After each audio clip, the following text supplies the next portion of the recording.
Once upon a time, in the heart of an African community called Okaya, the essence of a woman's appeal was inextricably linked to the thin curve of her waist.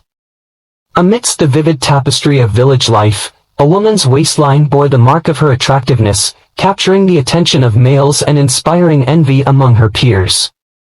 Yaba, a young girl from impoverished beginnings, grew up in an environment where societal standards determined the bounds of desirability. In her youth, she had a figure similar to her contemporaries, with her innocence protecting her from the harsh gaze of judgment. But as time unfurled its veil, Yaba was engulfed by an insatiable thirst, her need ferocious and unrelenting. No piece of food could escape her grasp, and she devoured every meal with zeal, her appetite expanding with each passing day. Despite her cheerful demeanor and generous nature, Yaba's growing stature began to overshadow her young appeal. The village men's once admiring gaze faded into disinterest, and murmurs of appreciation became quiet tones of condemnation. Yaba's weight increased with each passing year, casting doubt on her prospects for love and companionship. As her friends and classmates began on the matrimonial voyage, Yaba found herself stranded on the shores of solitude, her father's mansion providing minimal relief from the pain of rejection. Mr. Shah, her loving father, watched with a heavy heart as his darling daughter suffered in the shadow of loneliness. Determined to see her happy, he set out to locate a suitor worthy of her adoration. When Mr. Shah learned about Tio, a young man with excellent potential who had returned to the countryside after spending years in the bustling city, fortune smiled on him. Eager to seize this opportunity, Mr. Shah exalted Yaba's virtues before Tio's father, building a tapestry of adulation around his daughter's name. An agreement was formed, and the stage was set for Tio to meet Yaba, with the possibility of marriage on the horizon. Yaba prepared meticulously for Tio's arrival, dressing in her nicest apparel and carefully beautifying her features. Despite her attempts, the instant Tio lay eyes on her, disappointment filled his eyes. Yaba's big physique served as a sharp reminder of his own hopes smashed, rather than the image of beauty he had envisioned. Yaba, heartbroken and depressed, retired to the sanctuary of her chamber, the walls resounding with the hollow lament of her grief.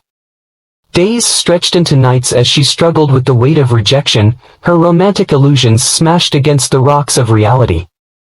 In the midst of despair, Yaba was drawn to a ray of hope, a pilgrimage to the hallowed banks of the great river goddess.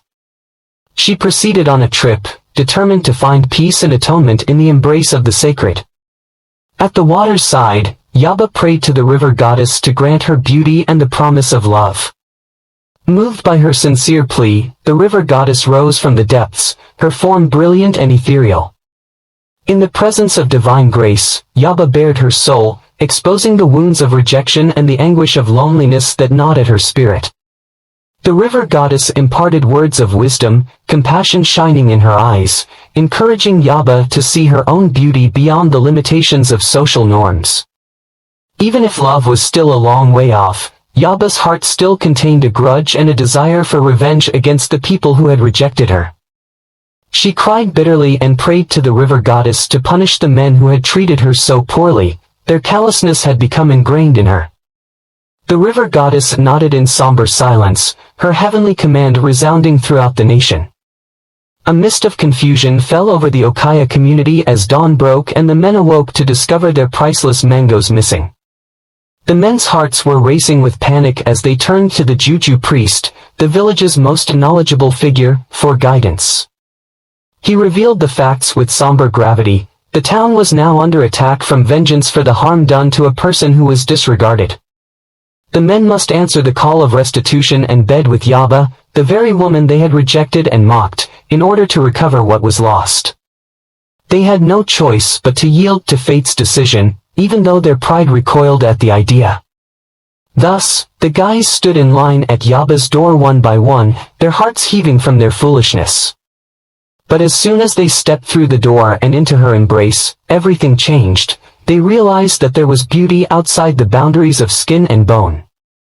They found comfort in Yaba's loving embrace, their hearts freed from the chains of condemnation. And in the middle of the tangled web of atonement, love blossomed, a timeless example of the forgiving power of the human spirit and the limitless potential for love. The sounds of laughter and joy echoed through the town of Okaya as the sun sank below the horizon, bathing it in a golden glow.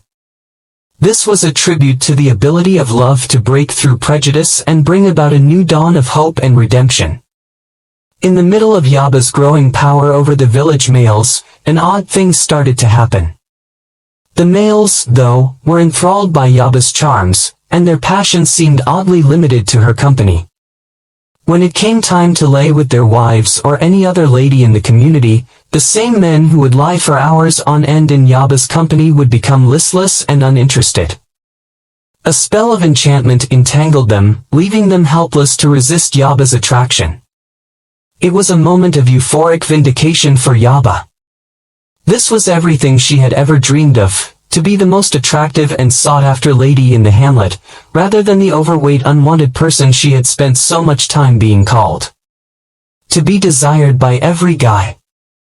Nonetheless, the village's wives decided to act to recover what was truly theirs as they watched in horror as their husbands succumbed to Yaba's enchantment.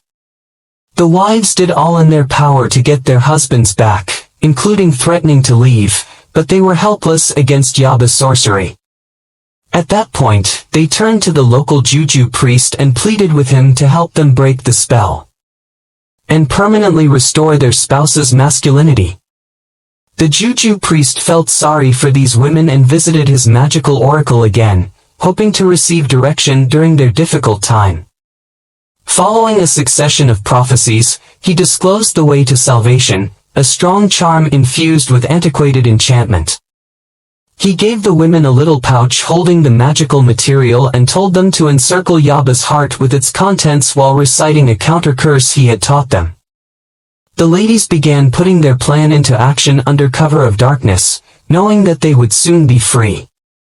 With firm hands and resolute hearts, they moved toward Yaba's residence and stealthily entered her sacred space. They applied the magical powder around Yaba's sleeping figure with caution, using the juju priest's instructed incantation. Nothing seemed to change at first, but then the men shook their heads in shock, as if waking from a trance. Their voices quivered as they pleaded with their wives for forgiveness, and their eyes became wide as they came to terms with the reality of what they had done. As word got out over the hamlet that Yaba's enchantment had been broken and the husband's faithfulness had been restored, darkness gave way to dawn. The men, their hearts heavy with regret for the suffering they had caused, pledged never to stray again when they were reunited with their spouses. Regarding Yaba, she woke up the following day confused and lost, having no recollection of what had happened. Her calls to call upon the men who had once coveted her attention were met with silence, their eyes darting away from her. Yaba saw that her hold on the men's hearts had weakened as the enchantment cast over them was broken.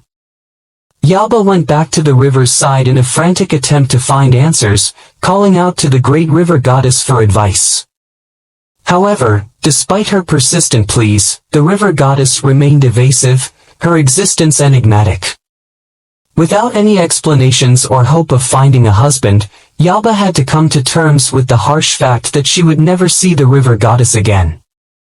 Yaba, condemned to a life of isolation and loneliness, returned to her village with a broken heart and crushed dreams.